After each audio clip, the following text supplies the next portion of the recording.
자,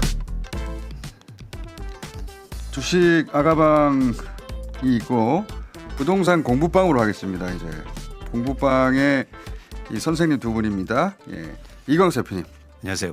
최상욱 대표님. 예, 안녕하십니까. 안녕하십니까. 최상욱 대표님 저희하고 한 3번 정도 했는데 네.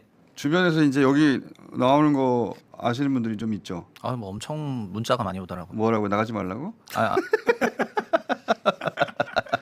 큰일 났다. 아니 그런 내용이 아니고 네. 이제 뭐 뉴스공장 나가냐, 뭐 잘 받아 이런 문자가 엄청 많이 오는 걸 보면서 좀 영향력을 느꼈습니다. 잘하세요 앞으로. 네. 그리고 주식 아가방은 학생이 있잖아요. 네네. 학생이 있어가지고 이제 그 처음 주식을 하는 사람들한테 우리가 친절하게 지금 20몇 건까지 왔단 말이에요. 그 사이에 주가는 6천을 향해 달라고 제가 예언한 대로 1사분기에 6천 가겠지 않습니까? 그러니까 코앞입니다. 코앞. 그러니까 문외한이 학생이 증시를 예언하고 선생님보다 더 세게 보고. 오케이. 자, 근데 이제 사실은 부동산도 사실 20, 30대는 굉장히 어려운 영역이거든요. 맞습니다. 그 계약서도 복잡하고 자기가 당하지 않으면 어떻게 해야 되는지 잘 모르겠고 도대체 어떻게 나를 보호할 건지 혹은 어떻게 투자할 것인지 어떻게 이 부동산과 관계를 맺을 건지 되게 어려운 영역이에요. 여기가. 예. 이게 선수들 우리나라에 돈을 굴리는 선수들이 다 관여했던 영역이기도 하고 네. 그리고 여기 또 우리가 강좌 한번 만들어 보는 거 어때요? 현상도 얘기하고 네. 현상도 얘기하고 이 부동산에 대한 그 공부도 시작하는 것으로 너무 좋고 필요성이 있는데 예. 네, 제가 너무 많았어 수 있어요. 주식 아니 그러면 우리 최상욱 대표님이 예, 강의 한 좀 마련해 주세요. 저는 그 제 리서치 어시들이 제 애널리스트 때 많이 왔을 때 그 예. 친구들이 소위 부동산 모르는 상태로 많이 왔기 때문에 어허, 오케이. 걔네들을 트레이닝 시켰던 이제 절차랑 코스들이 다 있는데 커리큘럼이 있구나. 네, 예를 들면 뭐 분양 같은 것부터 알아보러 청약 모델하우스부터 가고 그렇지. 네, 그런 경로를 통해 가지고 또 아파트 중요한 단지 답사도 가고 등등 이런 걸 해가지고 준비된 강사네. 네, 그리고 뭐 그러면 최상욱 대표 하는 대로 따라오세요. 아니 근데 이광수 대표가 있어야 되는데 제가 볼 때 이광수 대표는 너무 요즘 바쁘셔가지고 이분이 주식 아가방도 하고 그래가지고 자, 예. 그러면 최상욱 대표님이 그 준비 이미 해왔던 커리큘럼 네. 일반인을 상대로 부동산이라고 하면 부동산과 그 가까이 있지 않고 살 수는 없잖아요. 어딘가에 살아야 되니까 하다못해 월세 계약을 해야 되고 전세 계약을 하고 그렇죠. 집을 사야 되고 사고 팔아야 되고 뭐 누군가한테 넘기기도 해야 되고 다 많잖아요. 근데 부동산은 굉장히 어려운 영역이거든요. 그러니까 굉장히 중요한 말씀이신데 부동산에서 가장 큰 문제가 정보의 비대칭성이 크다는 거예요. 그러니까 부동산을 많이 경험해보고 또 부동산을 보유하고 있는 사람이 있고 또 무주택자라든지 예를 들어서 청년이라든지 30, 40대 중에서도 그런 분들이 많으신데 이 정보의 격차가 너무 크다는 거죠. 너무 크죠. 네. 너무 크죠. 그래서 그 격차를 없애주는 건 사실은 굉장히 중요한 의미를 갖고 있습니다. 그런 격차가 물론 사회 구조적인 문제도 있지만 사실은 이런 정보의 부재도 크거든요. 네. 그러니까요. 그리고 부동산 용어들이 되게 어렵고 네. 그리고 이미 부동산과 딱 결탁해가지고 하나의 론을 만들어 놓은 언론들도 있어요. 네. 근데 그거를 거기에다가 이재명 대통령이 이제 균열을 내려고 직접 뛰어들었잖아요. 최전선 네. 깃발 들고. 일단 대통령이 내놓은 메시지에 대해서 해설을 좀 해주시고 네. 예. 그리고 동시에 커리큘럼 준비도 해주시고 그래서 일주일에 한 번씩 나와가지고 학생을 저희가 주식아 가방은 이제 최세영 PD라고 저희 막내 이제 사실상 막내 아닌데 옛날에 별명이 막내여가지고 처음 들어왔을 때 막내 PD로 해서 불리는데 진짜 막내를 투입한다든가 막막내를 투입한다든가 해서 네. 자, 이거 사회생활 처음 하는 사람이든 혹은 10년 20년 했는데도 어려운 영역이야 모르는 분들 많거든요. 자 공부해보기로 하고 네. 자 대통령이 다주택자 관련해 가지고 거의 열흘 이상 연속으로 지금 SNS 하고 있거든요. 네. 그냥 성격이에요. 예, 한번 잡았다고 하면 끝장을 볼 때까지. 자, 요 가장 최근의 메시지는 어떻게 보셨어요? 일단은 가장 최근 메시지는 뭐 대출과 관련한 그런 메시지였는데 저는 그 메시지 내용에 대해서도 딥하게 다루기보다는 어쨌든 대통령 메시지 발언한 이후로 주간 가격 동향에 확실한 이제 차이가 나타나고 있는 게 그게 시장이 움직이기 시작했어요. 네, 지난주에 굉장히 많은 사람들한테 좀 화두가 된 거가 강남구 같은 경우에는 네. 지난주 주간 동향이 0.01 나왔는데 대통령 X 포스팅 전엔 0.3 나왔던 동네였거든요. 그러니까 주간 가격 상승률이 0.3이라는 거는 52주 곱하면은 이제 연에 한 15, 20% 정도 상승하는 건데 0.01 나왔다는 건 이제 완전 보합 붙어버렸다는 거고 아하. 그래서 지난주에 주간 동향 보면서 기자들이 제일 많이 물었던 거는 다음 주가 이번 주죠. 이번 주나 아니면은 3월 정도 되면은 소위 하락세로 전환할 것 꺾일 같냐. 것 같냐. 이런 질문을 되게 많이 했거든요.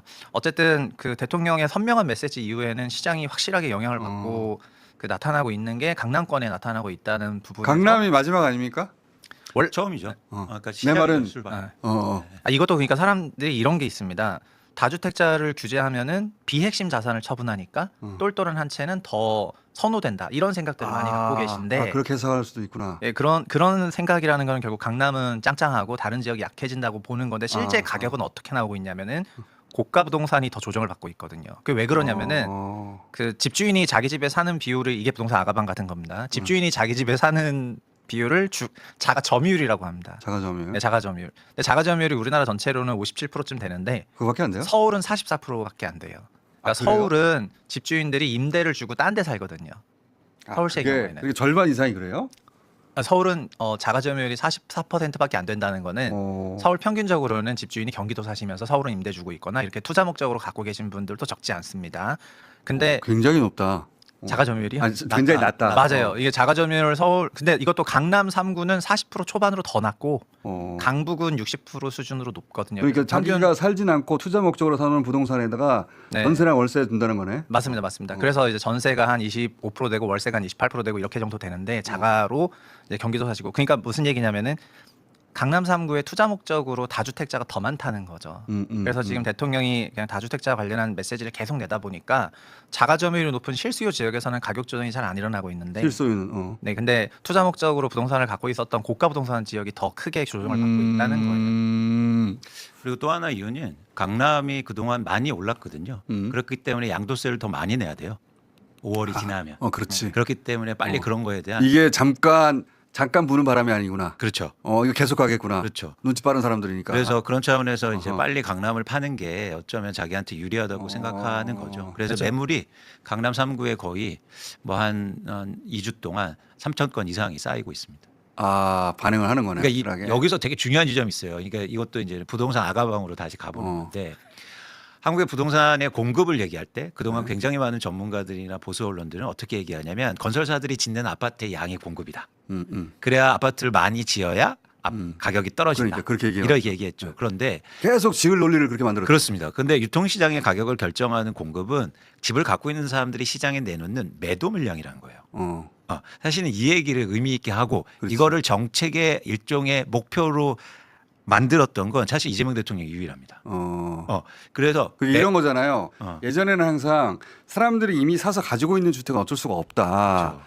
그건 그대로 인정해 버리고 계속 새로운 아파트를 공급해야 돼. 그런데 실제 시장에 공급되어 있던 아파트 그 주택은 이미 1인 1가구가 될 만큼 충분하잖아요. 그렇죠. 그러니까 그 물량이 어떻게 시장에 나오게 만들 건가 이걸 고민해야 되는데 맞습니다. 그 얘기를 해버리면은 건설사들이 더 이상 아파트를 지을 수가 없죠. 돈을 벌 수가 없어. 그렇죠. 그러니까 건설사들을 위해서 그 얘기는 안 하고 그렇죠. 계속 공급 얘기만 했죠. 그렇죠. 어. 그래서 흥미로운 지점은 아까 최상욱 대표도 말씀하셨듯이 서울의 아파트의 총량은 계속 증가하기만 했어요. 근데 자가 점유율은 떨어진단 말이죠. 오히려. 그러니까 무슨 얘기냐면 누군가 한 채를 더 사고 투자 목적으로 그러니까. 갖기 시작했다는 거예요.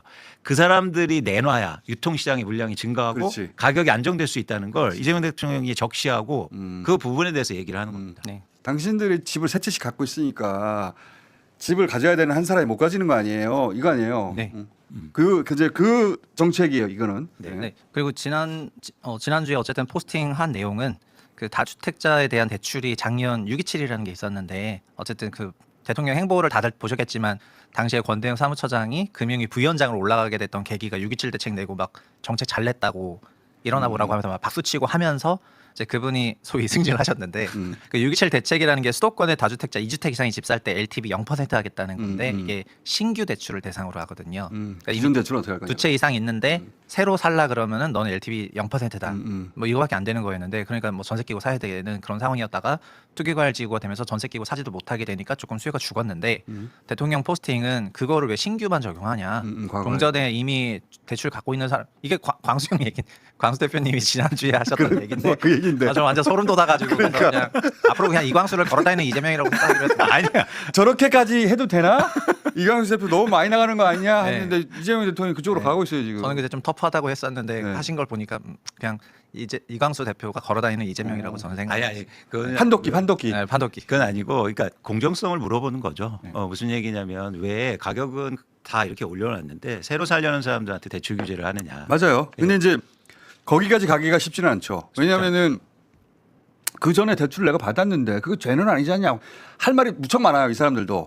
근데 이제 전체적으로 그 다주택자들이 물건을 내놓게 만들려면 그렇게 만들어야 되죠. 그렇죠. 그러니까 그 방향으로 지금 가는 거예요. 예. 네. 그리고 이게 왜 어렵냐면 그동안 금융권의 벽이 너무 컸기 때문이에요. 그러니까 이렇게 되면 금융권에서 엄청난 사실은 예를 들어서 기존의 대출은 갚아야 되고 새로 나가야 되는 그런 네. 비용이 크기 때문에. 그러면 예. 대통령이 말하고 있는 그리고 실제 실행에 옮기고 있는 이런 대출 규제로 네. 인해서 다주택자들이 매물을 얼마나 내놓을 거라고 지금 보십니까? 내놓을 거 아니에요 지금. 매물은 아까 이제 이광수 대표 말씀 얘기하셨던 것처럼 예. 전체적으로는 매도세가 높은 상황입니다. 음. 매도세가 높은데 그 가격에 받아줄 수요가 없다 보니까 매매가 조정이 이제 계속 떨어져야지. 네, 그런 호가로 나오고 있는 거고 예. 뭐 저도 기자들한테 여러 그런 비슷한 답변했지만은 아마도 강남 3구를 포함해가지고 고가 지역에 하락세로 전환할 거라고 보고 있는데 근데 이게 5월 9일까지는 이런 게 좀 더 가속화될 가능성이 높아 보이고 그리고 대통령 말한 대책이 정책으로 나오는 거는 원래 2월 안에 금융위에서 가계대출 대책 내기로 했었는데 새롭게 포스팅하시면서 새로 좀 리비전해야 되다 보니까 아마 3월에 나올 거로 생각을 하고 있는데 3월 초순이든 언제든 그때 대책이 나오면 그거 이후에 좀 영향을 확인할 수 있지 않을까 싶습니다. 그리고 최상욱 대표는 왜 이렇게 부동산에 대해서 관심을 가지고 전문가가 된 거예요? 아 저요? 예. 애초에 왜 길이 일로 뚫린 거예요? 건설회사 출신입니다. 아 그러니까 네. 저는 평생 그냥 집이 없는 부모랑 같이 살았는데 네. 그래서 그냥 매년 이사를 가면서 이제 살면서 이제 집에 대해서 근본적으로 좀 생각이 있다가 대학교 군대 갔다 오고 나서 네. 그 1년간 저희는 24개월 이상 있기 때문에 좀 뜨지 않습니까? 복학하기 때까지. 그때 했던 거가 재건축과 관련한 그런 수주 영업 아르바이트를 했습니다. 지금 재건축 수주 아르바이트? 네, 그게 뭐냐면 재건축 아까 건설 회사들이 너무 그럴듯한 표현 같은데. 아예 자기네 무슨 알바를 한 거예요? 그러니까 수주전. 그러니까 현대건설, 삼성물산, GS건설이 그 아파트를 두고 공사 수주 전쟁을 펼치잖아요. 그때 거기서 본인은 무슨 역할을 했는데? 거기서 예, 그러니까 그 수주 영업을 뛰는 선수죠. 조합원들 만나고. 조합원들 만나가지고 그냥 몰래 나눠주고. 네. 그 저기 동네 사람들 만나가지고 네, 주로 하는 일은 선물 갖다 주는 건데. 그러니까 네, 주로 하는 일은 선물 갖다 굉장히 주는. 중요한 일을 한 것처럼 말하는데 우리 주민들 만나가지고 네. 현대 건설 맞아요. 중요한 건 도장을 받아와야 되는데 서면 결의서라고 하는 도장을 받아와야 되는데. 현대 건설에 맡겨주십시오. 그러니까 도장 좀 찍어주십시오. 맞습니다. 그 도장 서면 결의서가 부재자 투표거든요. 그러니까 부재자 투표 용지를 받아서 결국은 투표 용지를 나중에 까는데 그 조합 총회일에 까는데 그거를 이제 하면서 부동산에 좀 관심이 많이 생겨가지고 그래서 전공도 어차피 건축이었기 때문에 뭐 원래 건축인데 네네네.